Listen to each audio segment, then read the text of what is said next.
దేశంలో అన్ని చేంజ్ అయ్యాయి, మీ నగలు కూడా చేంజ్ చేయండి. మీ పాత నగకు గ్రాముకి 150 రూపాయలు ఎక్స్ట్రా పొంది కొత్త నగలు తీసుకోండి.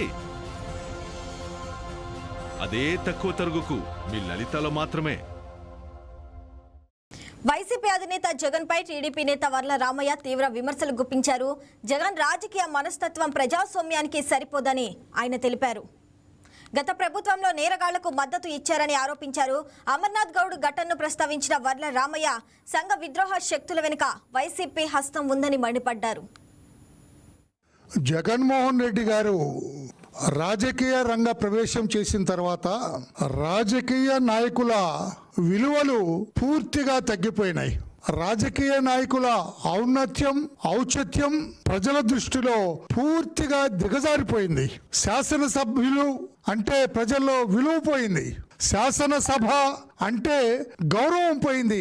జగన్మోహన్ రెడ్డి గారు రాజకీయ రంగ ప్రవేశం చేసిన తర్వాత, ఆయన శాసనసభలో ప్రవేశించిన తర్వాత, ఆయన ముఖ్యమంత్రి అయిన తర్వాత మరీ రాజకీయ నాయకుల విలువలు పూర్తిగా అధోపాతాలానికి పోయినాయని చెప్పడానికి చాలా బాధపడుతున్నాను నేను.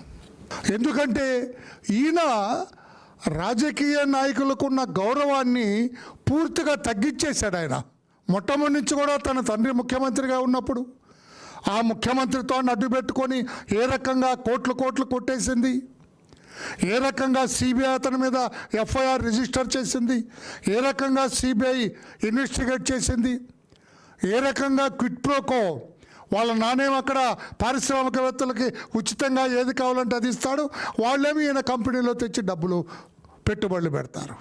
అరెస్ట్ చేశారు తన్ని. 16 నెలలు చెంచలగూడ జైల్లో చెప్పకూడుతున్నాడు ఆయన.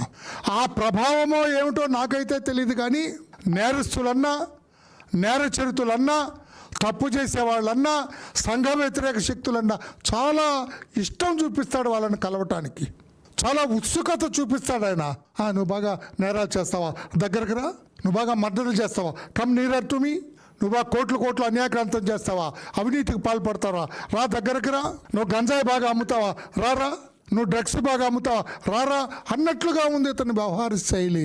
అందుకే ప్రజల దృష్టిలో రాజకీయ నాయకుడు అంటే పూర్తిగా దిగజారిపోయింది.